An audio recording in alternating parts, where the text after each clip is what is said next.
So, I installed the One UI 9 beta update on my S26 Ultra a couple of days ago, and in this video I'll show you all the cool new features and everything that has changed. So the first thing I noticed is the obvious one, the quick settings panel. With One UI 9, the sound and brightness sliders have gotten thicker. On previous One UI versions, they were slimmer. Also, the dark mode and mute switch are now separate from the sound and brightness sliders, so now you can move them freely and resize them. Talking about resizing, you can now also make the music widget smaller. You can now resize it to a little square, which was not possible before. The progress bar on the music widget also has this new wave animation, which looks way better, and the scrubber also has a glow around it. This new wave animation also shows up on the lock screen, and if you expand it, you'll see that the button layouts are also different with One UI 9. Previously they had a separate cutout, but now they float on the screen. There's also a new feature called the notification highlights. In here, you can see two options. Prioritize notification uses Galaxy AI to analyze the content of the notification and information it has about you to determine how important it is for you and show it higher or lower in the notification list.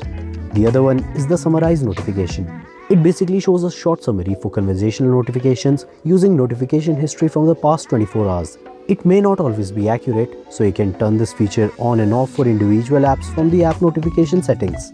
There's another new feature with One UI 9 which I'm honestly shocked that it was missing till now. You can now view the real-time network speed in the notification bar. To enable it, you need to open GoodLock and install QuickStar. Open it, enable it, tap on visibility of indicator icons and turn on the network speed toggle button. Now you can see live network speed info on the display. Next, the Notes app on the Samsung also got a new feature. You'll find the tape function in the tools section. To use it, you need to take out your S Pen, and now you can apply this tape over the notes. Tapping on the tape reveals the content underneath, and you can use it to make notes more interactive.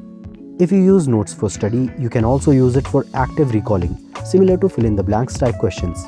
After upgrading to One UI 9, you may occasionally see a blue dot on the right side of the notification bar.